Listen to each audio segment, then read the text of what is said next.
नमस्कार। आप देख रहे हैं स्पेशल कवरेज न्यूज और मैं हूं आपके साथ शिव कुमार। मेरे साथ हैं परवेज अहमद जी। स्वागत और अभिनंदन। नमस्कार। दरअसल उत्तर प्रदेश में सियासी संग्राम अब दिनों दिन धर्म और संप्रदाय में उलझता चला जा रहा है। पहली बार अब ये जो संग्राम छिड़ा वो हिंदू धर्म की एकता में छिड़ गया। मैंने बहुत दिन कहा था पहले, और मेरे प्रोग्राम पिछले देखोगे तो मैं हर प्रोग्राम में ये बातें कहता हूं कि कहीं ऐसा ना हो अब्दुल की चूड़ी टाइट करते करते एक दिन अब्दुल मैदान से भाग जाएं और कहें कि अब हम तो मैदान में रहेंगे नहीं। फिर जो हमें एग्रेसिवनेस आ जाएगी, गुस्सा आ जाएगी, वो कहां उतारें, तो फिर हम आपस में झगड़ने लगेंगे। क्योंकि जो प्रकृति में बोया जाता है, जैसे आम की सीजन में आम आता है तो आम अच्छा लगता है, फिर तरबूज आ जाता है, तरबूज अच्छा लगता है, खरबूजा अच्छा लगता है, फिर लीची अच्छी लगती है, बरसात में खीरा अच्छा लगता है, जाड़े में चीकू अच्छा लगता है। हर मौसम का हर फल अलग अलग है। उसी तरीके से प्रकृति में जब हम कुछ ज्यादा ग्रहण कर लेते हैं, ज्यादा नाराजगी के माहौल में रह लेते हैं, तो कुछ न कुछ करने लगते हैं। पिछली बार कुंभ से सनातन दो फाड़ होता दिख रहा है, और इसके जिम्मेदार कौन है? इसके पहले जिम्मेदार मोदी, योगी, अखिलेश और राहुल। मैं किसी को नहीं छोड़ रहा।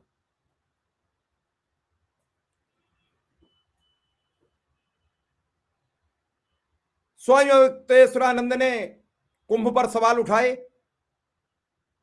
इस बार माघ मेला में गए तो चाहे वो सतुआ बाबा अपने हाथी से चले गए, राम भद्राचारी गाड़ी से चले गए, लेकिन शंकराचार्य जी की पालकी अंदर नहीं गई।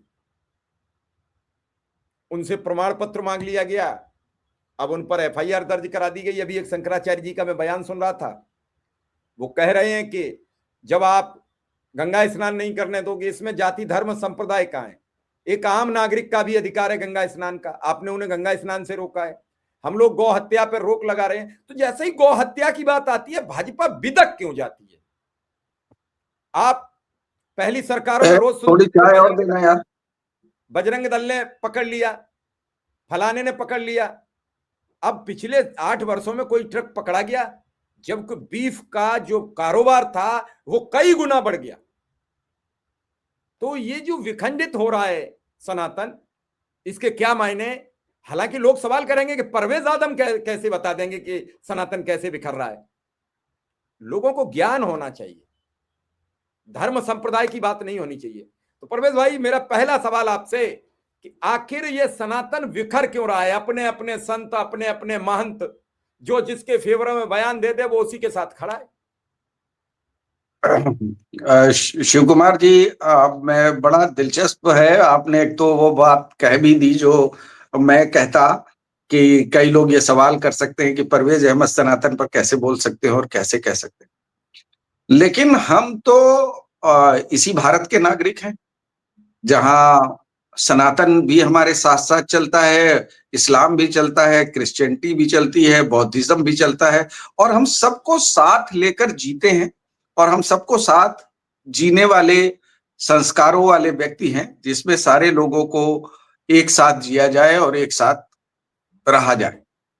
तो जो जो हम एकात्म राष्ट्रवाद पर भरोसा करने वाले लोग हैं, और अगर हम एकात्म राष्ट्रवाद पर भरोसा करते हैं तो हमें इस पर बोलने का भी अधिकार है, फिर उस पर कहने का भी अधिकार है, और लॉजिकल बात करने की बात।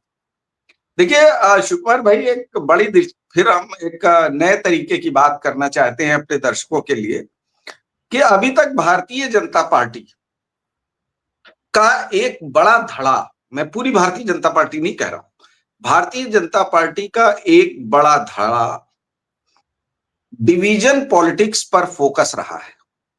वो धर्म धर्म की जो कड़ी है उसको मजबूती से आगे लेकर खड़ा हुआ था, और उसके ओट में उसने राजनीति को कर लिया था। और राजनीतिक गतिविधियां धर्म की जो शिला है, जो शक्ति है, जिसे आप एक तरह से ढाल कह सकते हैं, उसके पीछे से राजनीति चलाई जा रही थी, धर्म की ढाल आगे थी। समय चक्र अपने आप चल रहा है और चलते चलते आज 10वें साल में प्रवेश कर गया। तो जब 10वें साल में लगातार आपके पास सत्ता थी, तो एक वर्ग कई कारणों से पीछे हो गया और वो डरने भी लगा, वो थोड़ा कानून से भी डरने लगा, थोड़ी उसमें जागरूकता भी आई, थोड़ी सतर्कता भी आई, तो उसने अपने आप को अग्रेशन से थोड़ा पीछे कर, उसने ये देखा, ये महसूस किया, और समाज का जो भी निर्लिप्त नागरिक होगा वो इस बात को अच्छी तरीके से समझता है कि इस समय जो समाज है उसका उसको रेगुलेट करने वाली जो ब्यूरोक्रेसी है, वो ब्यूरोक्रेसी का बड़ा हिस्सा भी रेडिकलाइज हो गया है। लोगों ने ये महसूस करने लगा है, अफसर इस बात को न सिर्फ महसूस कर रहे हैं बल्कि चतुराई से उसका उपयोग कर रहे हैं कि जैसे ही आप कुछ भी करते रहिए,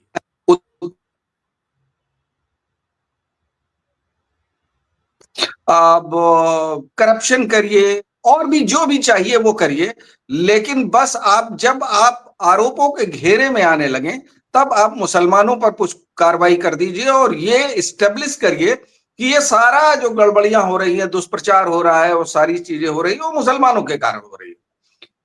तो बस जैसे ही ये प्रचार रेज हुआ और इसमें हमारे बिरादरी के कुछ जूनियर और कुछ सीनियर भी इसको जैसे ही हवा देने लगते हैं, उस अफसर का कामकाज पूरी ताकत से मजबूत हो जाता है।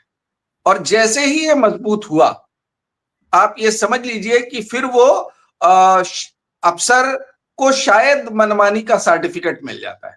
उत्तर प्रदेश के कई जिले हैं, आप अगर गौर करके देखें, एक नजर शुरू करें पश्चिम से और बुंदेलखंड होते हुए आए तो पूर्वांचल होते हुए, तो आपको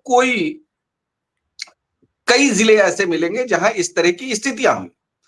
अब जब अफसर इस तरह से मनबड़ हो जाता है, तब फिर वो अब मुसलमान मिल नहीं रहे, तो किससे अपनी ढाल बनाए। तो उन्होंने ये शुरू किया कि कौन सा धर्मगुरु, कौन सा ऐसा व्यक्ति है जो आलोचना की जद में है या आलोचना करना चाहता है, जो सरकार के आलोचक है, वो कौन से लोग हैं। तो उस खेल का जो परिणाम है वो ये है कि अविमुक्तेश्वरानंद के रूप में सामने आ गया। आपने इसी अविमुक्तेश्वरानंद जी को की पूजा की जाती थी, वही सनातन के लोग पूजा करते थे। आज वो क्या कहते हैं, इतने बड़े शंकराचार्य के खिलाफ अब 377 के मुकदमे, जो पुरानी आईपीसी में 377 धारा थी, बीएनएस में तो दूसरी है, मुकदमे दर्ज हो गए। अब दर्ज हो गए तो भी ठीक था, लेकिन दिक्कत यह है कि सनातन में डिवीजन है। एक वर्ग ये कहने लगा कि भाई जांच होगी तो जो होगा सामने आएगा। दूसरा वर्ग ये कहने लगा कि सरकार अपना सही काम कर रही है। आप देखिए कि संतों के कई बयान आए हैं जो अलग अलग पीठों के हैं। वैसे शंकराचार्यों के बयान तो नहीं आए, लेकिन दूसरे तीसरे नंबर के जो शंकराचार्य हैं या जो पीठाधीश्वर हैं, उनके बयान आने लगे हैं और उसमें दो फाड़ एकदम क्लियर दिखाई दे रहा है।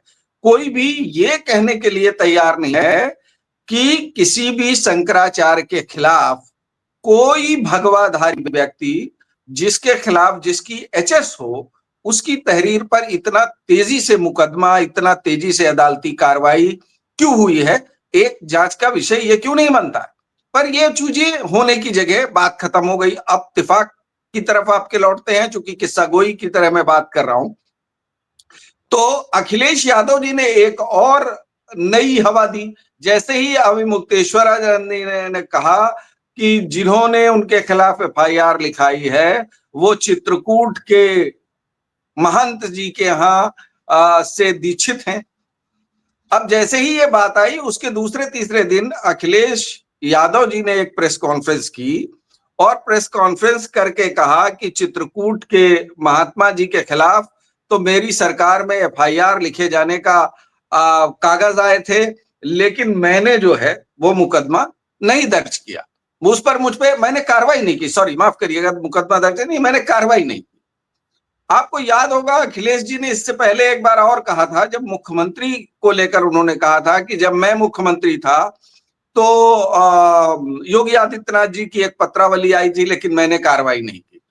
अखिलेश जी के ये किन संदर्भों में है? दो बातें तो आपके सामने ही आ गई कि उन्होंने रामभद्राचार्य चित्रकूट के जो महंत हैं, जो एक विश्वविद्यालय चलाते हैं, जिनको ये माना जाता है कि जब जब सरकार संकट में आती है और किसी धर्माचार्य की जरूरत होती है तो रामभद्राचार्य जी सरकार के लिए ढाल बनकर सामने खड़े होते हैं।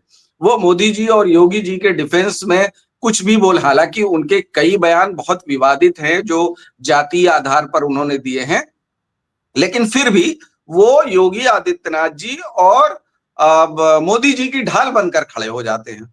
अब अखिलेश जी का जब ये बयान आया कि भाई हमारे पास तो रामभद्राचार्य जी की भी कार्रवाई की बात आई थी, तो सनातन का डिवीजन तो देखिए इन 3-4 बातों से समझ में आ रहा है। आशुतोष महाराज जिनका मामला है वो आपके सामने है कि क्या है और कैसा है, कैसे चल रहा है। आप देख ही रहे हैं कि आप पूरी दुनिया देख रही है, मतलब एक बात व्यक्ति नहीं देख रहा है। अब उनके गुरु रामभद्राचार्य पर भी ये आरोप लग गया कि भाई उनके खिलाफ तो मुकदमों की फाइलें थी जो अखिलेश यादव जी ने कार्रवाई नहीं की थी। तो धर्माचार्यों का जो डिवीजन है, और पहले भी मैं जब अपराध की रिपोर्टिंग करता रहा हूं तब भी मैं किसी व्यक्ति का नाम नहीं ले रहा हूं, ढेर सारे मामलों में ऐसा बात आता था कि विभिन्न धर्मों के धर्मगुरु जो हैं, मैं केवल हिंदू और सनातन धर्म गुरुओं की बात नहीं कर रहा हूं, विभिन्न धर्मों के जो धर्म गुरु हैं उनमें से ढेरों के खिलाफ मुकदमे हैं, और कभी मठों को कब्जे को लेकर, कभी जमीन को कब्जे को लेकर, और कभी किन्हीं और कारणों से लेकर। लेकिन सरकारें ना तो उन पर कार्रवाई करती रही हैं और ना अंकुश लगाती रही हैं। शायद उन्हें ऐसा लगता रहा हो कि इनका पुनर्वास हो रहा है, सनातन को बेहतर करेंगे, जो भी सरकारें सोचती रही हैं। तो शिव कुमार जी, ये अविमुक्तेश्वरानंद का मुद्दा ये सिर्फ एक राजनीतिक या एक व्यक्ति तक सीमित मुद्दा नहीं है।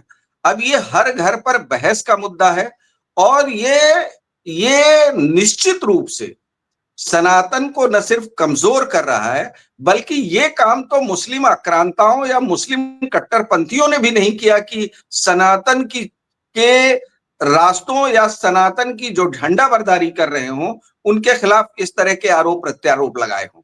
तो ये पहली बार ऐसा हो रहा है कि वो एक कहावत है ना कि घर को आग लग गई घर के चिराग से, तो इस बार जो आग लग रही है वो घर के चिराग से लग रही है। शिव कुमार जी, नहीं, मैं आपकी बात से सहमत हूं, लेकिन सवाल ये नहीं है। सवाल ये है कि आखिर सनातन, किसी भी धर्म की बात आप करते हो, इधर कहते हो कि 80-20 का बात करते हो, कभी हिंदू मुसलमान की बात करते हो, कभी शमशान कब्रिस्तान की बात करते हो, लेकिन अगर इन्हीं अखिलेश यादव की सरकार में इन्हीं शंकराचार्य जी का अपमान किया गया, अखिलेश यादव ने माफी मांग ली, उन्होंने माफ कर दिया, सूरत में इन पर आरोप लग गया, तो ये भाजपा के लोग इकाई का आरोप क्यों लगा रहे हैं? आप तो सनातन के सेवक हो।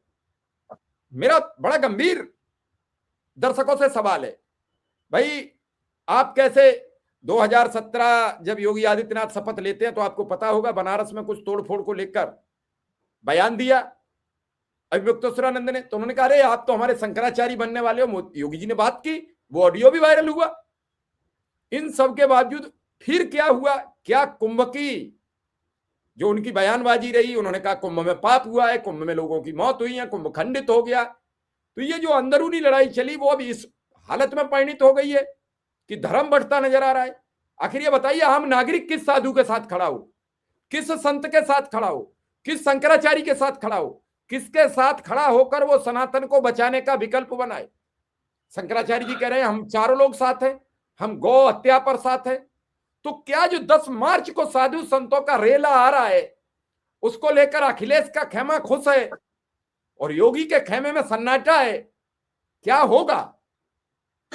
देखिए शिव कुमार जी, आप ये बात समझिए, मैं अभी आपको मतलब स्पष्ट करता हूं कि अखिलेश यादव जी ने रामभद्राचार्य पर यह आरोप लगाया कि रामभद्राचार्य जी के खिलाफ 420 आईपीसी, उस समय बीएनएस नहीं बना था, कि धाराओं में मुकदमा लगा था जो हमने हटाया था और हमने वो गलती कर दी थी।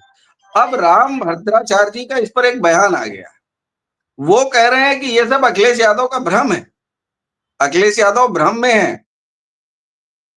और सब कुछ भ्रम है। ये कहा जा रहा है कि भाई जो आशुतोष महाराज हैं उन्होंने आप पर क्या कहते हैं, आपके चेले हैं, तो वो कह रहे हैं कि हमारे तो बहुत सारे चेले हैं, तो इससे हमारा क्या लेना लादना है।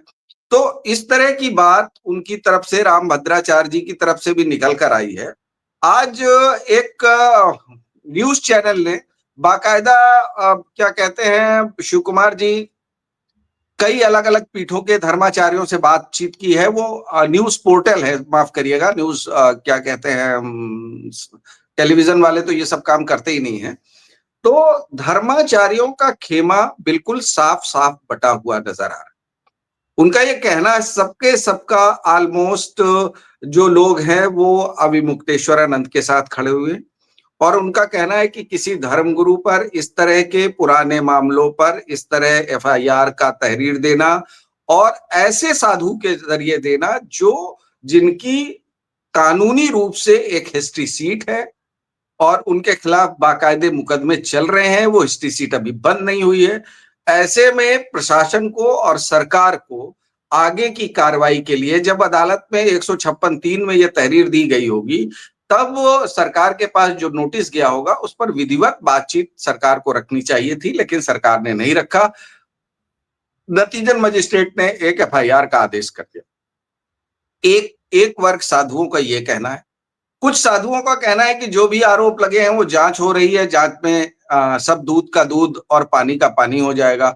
लेकिन साधुओं का एक बड़ा तबका है जो सशंकित है, वो ये मानता है कि अफसर वही करेंगे जो सरकार चाहेगी। तो ये जो डिवीजन है सनातन का, क्या कहते हैं शिव कुमार जी, ये ना तो आरएसएस के राष्ट्रवाद के लिए, परम वैभव के लिए अच्छा है, ना भारत के लिए अच्छा है, और ना भारत की राजनीति के लिए अच्छा है। अब जो आप 10 मार्च की बात कर रहे हैं कि 10 मार्च को साधुओं का रेला आने जा रहा है, तो सरकारों से टकराने का साहस शिव कुमार जी बहुत जल्दी लोगों में होता नहीं है। अभी मुक्तेश्वरानंद टकरा रहे हैं सरकार से, उसका परिणाम क्या होगा ये तो आने वाले दिनों में समझ में आएगा। लेकिन साधु संत आ पाएंगे, उनकी भीड़ जुट पाएगी इस तरह से, मुझे इसमें संदेह है, क्योंकि शासन और सरकार पूरी तरीके से सक्रिय है कि बहुत भीड़ इकट्ठी ना होने पाए 10 मार्च को। तो शिव कुमार जी ये अब, लेकिन इसके साथ साथ जनता में भी बहुत रिएक्शन आ रहा है। चूंकि जनता की तरफ से एक बात ये आ रही है कि भाई इस तरह से करके तो आप हमारी धज्जी उड़ाए दे रहे हैं, हमारे सनातन को का नुकसान कर रहे हैं।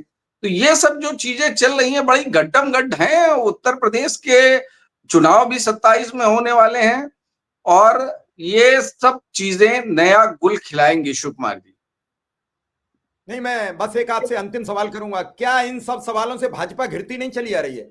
पिछले कई दिनों से हम देख रहे हैं कि भाजपा घिरी हुई नजर आ रही है, चाहे वो एपिस्टीन फाइल हो, चाहे वो शंकराचार्य का मसला हो, या फिर चाहे यूजीसी हो, या फिर चाहे ट्रंप की डील हो, जिस पर रोज वो नित नए बयान दे देते हैं। और ऐसे में कल जो मोदी जी का भाषण आपके उत्तर प्रदेश में होता है, उसमें मोदी जी की बौखलाहट साफ साफ दिख रही है। योगी जी को फ्रेम में भी नहीं आने का वक्त मिला है। ये सब चीजें आज योगी आदित्यनाथ विदेश में हैं, सिंगापुर और जापान की यात्रा में, और वहीं मोदी जी जब इजराइल जा रहे हैं तो इजराइल में भी वहां की संसद ने विरोध कर दिया, खुलेआम ऐलान कर दिया कि मोदी जी बोलेंगे तो हम संसद में नहीं आएंगे। क्या हो रहा है? ये क्या कहते हैं, मैंने आपको क्या कहते हैं कहा ही शिव कुमार जी की, मुझे पता नहीं क्यों ऐसा लगने लगा है कि प्रधानमंत्री के हाथ से चीजें फिसल रही, और प्रधानमंत्री का जो कमांड था, दरअसल प्रधानमंत्री की जो कार्यशैली हमने देखी है, जो हम समझ पा रहे हैं, वो इस तरह की कार्यशैली है कि चीजों को टालते रहो टालते रहो टालते रहो। वो निर्णय थोड़ा मुश्किल से लेते हैं। निर्णय लेने का जो पिछले 2014 के बाद से, सरकारों के बाद से हम देख रहे हैं, उनमें निर्णय लेने बहुत लंबे प्रोसेस के बाद निर्णय लेते हैं। और जब आप बहुत लंबे प्रोसेस के बाद निर्णय लेते हैं तो बहुत संकट होता है। देखिए, उत्तर प्रदेश की नौकरशाही को लेकर बहुत लंबे समय से सवाल उठ रहे हैं केंद्र सरकार की ओर से बहुत सारे अफसरों को हटाने की बात हो रही है, लेकिन वो हटाए नहीं जा रहे हैं क्योंकि वो बातचीत सिर्फ गृह मंत्री के लेवल से हो रही है। प्रधानमंत्री भाजपा में अगर प्रधानमंत्री ये चाहें कि ये अफसर हटा दिया जाए और अफसर ना हटाया जाए, ये मुझे किसी भी रूप में गले में उतरता नहीं। ये एक राजनीतिक शैली हो सकती है, और जब आप इस अनिर्णय की राजनीतिक शैली पर चलते हैं तो उसके राजनीतिक नुकसान राजनीतिक दल को उठाना पड़ता है। शिव कुमार जी, इसमें किसी को संदेह नहीं है। भारतीय जनता पार्टी जो 2014 से पहले थी और जो अब तक थी, वो पिछले 5-6 महीने में बहुत नीचे की ओर गई है, और उसमें उत्तर प्रदेश की बड़ी भूमिका है। शिव कुमार जी, मैं बस एक छोटा सा आपसे कमेंट करूंगा। आपको याद होगा राहुल गांधी ने एक बिल फाड़ दिया था संसद में, उसके बाद जो कांग्रेस बैकफुट पर आई आज तक उभरी नहीं है। हालांकि पिछले चुनाव में कांग्रेस ने काफी ग्रोथ किया, यह भी कहने में कतई सच्चाई स्वीकार करनी पड़ेगी कि एनडीए में अकेले राहुल गांधी, अखिलेश यादव, टीएमसी और सबने मिलकर यहां तक ले गए। कल यही हताशा प्रधानमंत्री की मंच पर दिख रही थी। वो अखिलेश की तारीफ कर रहे थे, वो ममता की तारीफ कर रहे थे, वो डीएमके की तारीफ कर रहे थे, वो फारूक अब्दुल्ला की तारीफ कर रहे थे, वो मायावती की तारीफ कर रहे थे। तो बचा कौन? अकेले राहुल गांधी। कल उन्होंने तय कर दिया कि मेरा विरोध, मुझे रोकने की क्षमता, ये प्रधानमंत्री ने साबित किया है, मैं नहीं कर रहा हूं, कि मेरा विरोध सिर्फ राहुल गांधी कर सकते हैं और किसी में क्षमता नहीं है। इन्हें तो हम जब चाहेंगे तब खींच लेंगे। तो देखिए शिव कुमार जी, ये बात मैं हमेशा से कहता रहा हूं, ऑफ द रिकॉर्ड भी आपसे बात करता रहा हूं, लिखता भी रहा हूं कि भारत में नरेंद्र मोदी लेड जो सरकार है उसकी आलोचना करने का, मुखर आलोचना करने का साहस सिर्फ और सिर्फ राहुल गांधी में। अगर किसी लोग अगर इसको नहीं स्वीकार कर रहे हैं तो मुझे अचरज है।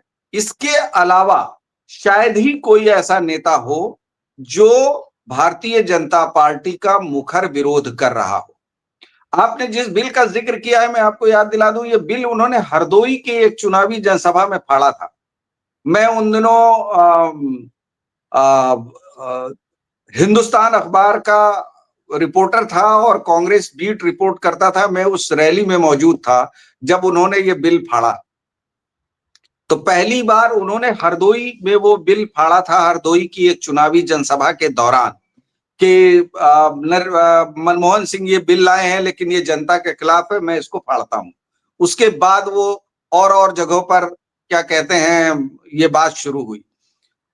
तो अभी जो स्थितियां बन रही हैं उसमें भी ऐसा लगने लगा है कि राहुल गांधी की आलोचना करते करते, राहुल गांधी को निशाने पर लेते लेते, जवाहरलाल के खिलाफ बोलते बोलते, भारतीय जनता पार्टी का जो मौजूदा नेतृत्व है वो अब जनता को निशाने पर लेने लगा है। और अगर ऐसी स्थितियां रहेंगी तो अब जनता क्या करेगी ये तो जनता जाने।